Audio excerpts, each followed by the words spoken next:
when you first came on the air, just after 7. Yeah, I spoke up for Russia. You praised Russia. Yeah. Did you not? I'm praising Russia's World Cup. And by the way, No. By the way, it's 3-3. You praise Russia in general all the time. I do. I praise what's praised. Russ, stop speaking. Russ, stop speaking. Don't keep throwing accusations and not let me answer them, because this conversation will go on, I promise you. I'll let you back in. But every time you make a baseless accusation against me, you need to let me, the host of the show, respond to it. I praise that which is praiseworthy in Russia and condemn that which is condemnable in Russia, as I do in any country. Now, if you'd started out by politely asking me the question, do I support the policy of the Russian government on homosexuality, I would have told you, no, I do not. I condemn it. I condemn it because it is exactly the same, almost word for word, as Margaret Thatcher's famous anti-gay legislation, which I not just opposed, but spoke against in Parliament long before it was the policy of the Labour opposition so to do. So, if you're asking me, do I support the cause of equality for gay people in Russia? I absolutely do. Yeah, and Mr. Tatchell does not only support gay rights, he supports humanitarian causes all over the world. Well, tell me about them. Tell me about them. Zimbabwe is another example. Yeah, it's funny he chooses. Isn't it funny that Peter Tatchell chooses the same countries that the mainstream establishment in Britain and in the West are targeting? Isn't that a coincidence to you? And I'm sure of all the countries in Africa, with human rights problems, why did he fasten on Zimbabwe? Of all the countries in the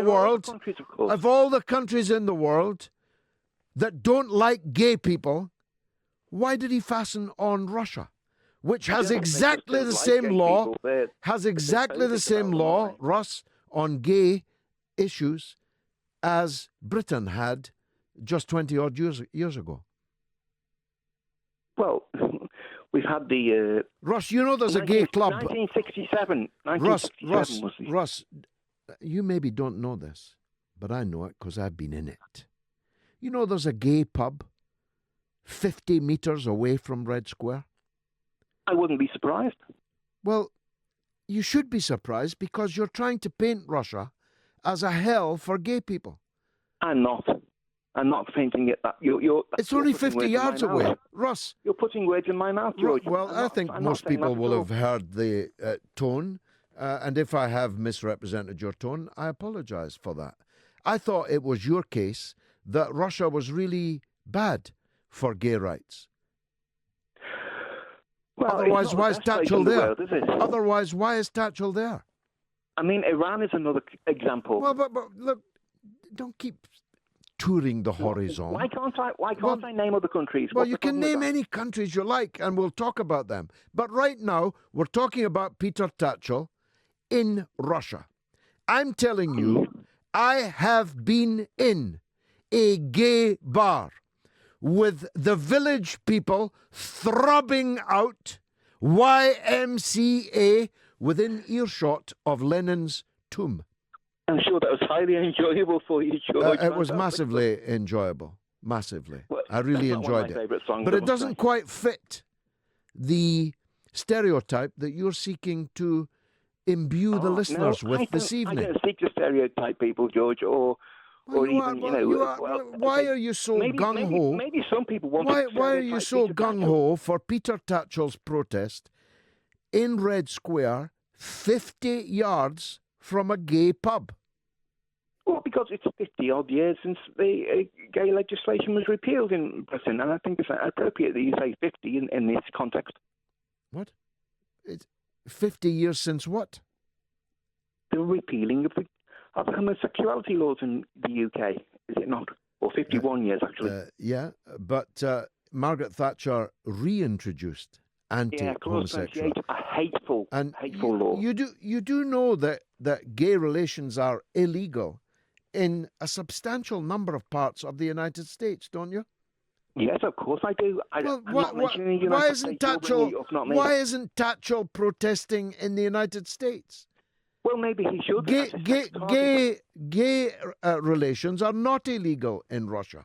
There's a gay pub off Red Square. Aren't there better targets for Peter Tatchell? Or does he only show up for a protest at people who are already being targeted by Western governments? That's my point. They wish to attack people. There are lots of thugs, shall we call them, in Russia. I could take you to the South Bank in London this evening, where there are a lot of gay-bashing, homophobic thugs looking to bash gay people. Why is that a Russian? Why is that a Russian thing? They're all over the world, George. They're all over the world. Well, exactly. So why are you tackling Russia? Why are you picking on Russia? Because when you first came on the air, you were praising Russia for various things. Okay, let's find agreement then. Let's find agreement. There's gay bashing in Russia, as there is in London. Probably still more in other parts of Britain. What about Uganda? That's a prime example. I'm speaking now. There's the same anti-gay propaganda in Russia as there was in Thatcher's Britain. But gay rights are not illegal in Russia as they are in substantial parts of the United States. And there's a gay pub off Red Square. I'm condemning the anti-gay laws that exist in any part of the world. And the worse the measure of repression of gay rights, the more I will protest it. Starting at the top with the most repressive and eventually coming down to those where there isn't actually much repression at all. That's the difference between me and Peter Tatchell, and it's a difference between me and you.